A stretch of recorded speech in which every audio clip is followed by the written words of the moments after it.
Mladá princezná prešla cez hranice, zanechala svoju vlast, rodinu aj identitu.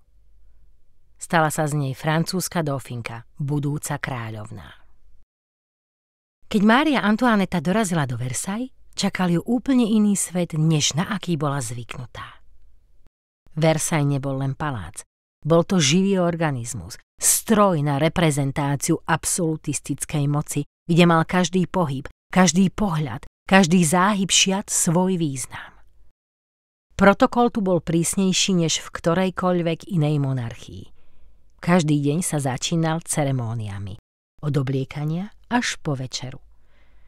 A každá z týchto chvíľ bola verejná.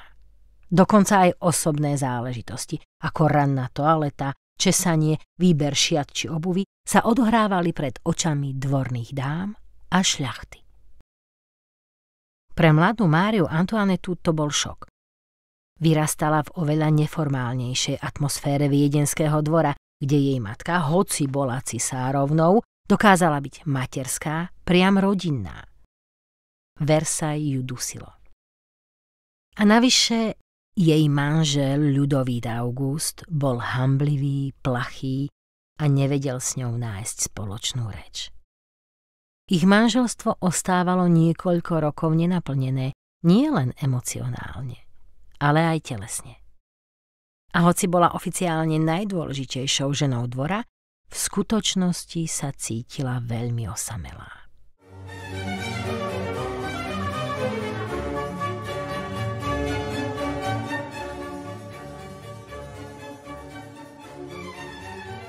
A práve v tejto atmosfére sa začala Mária Antoineta nudiť. Hľadala únik a našla ho v tom, čo vedela ovplyvniť. V móde. Začala sa obklopovať mladými návrhármi. Vymanila sa z ťažkopádneho štýlu dvora a udávala nové trendy. Jej dvorná modistka, legendárna Rose Bertin, sa stala takmer jej dôverníčkou. Spolu vytvárali extravagantné účesy zdobené pérím, ovocím, ba aj loďkami. A samozrejme šaty. Šaty, ktoré provokovali a poburovali konzervatívnych dvoranov. Mária Antoineta sa stala módnou ikonou nielen Francúzska, ale celej Európy. Vášeň k móde sa napokon stala jedným z prvých krokov na ceste k jej pádu.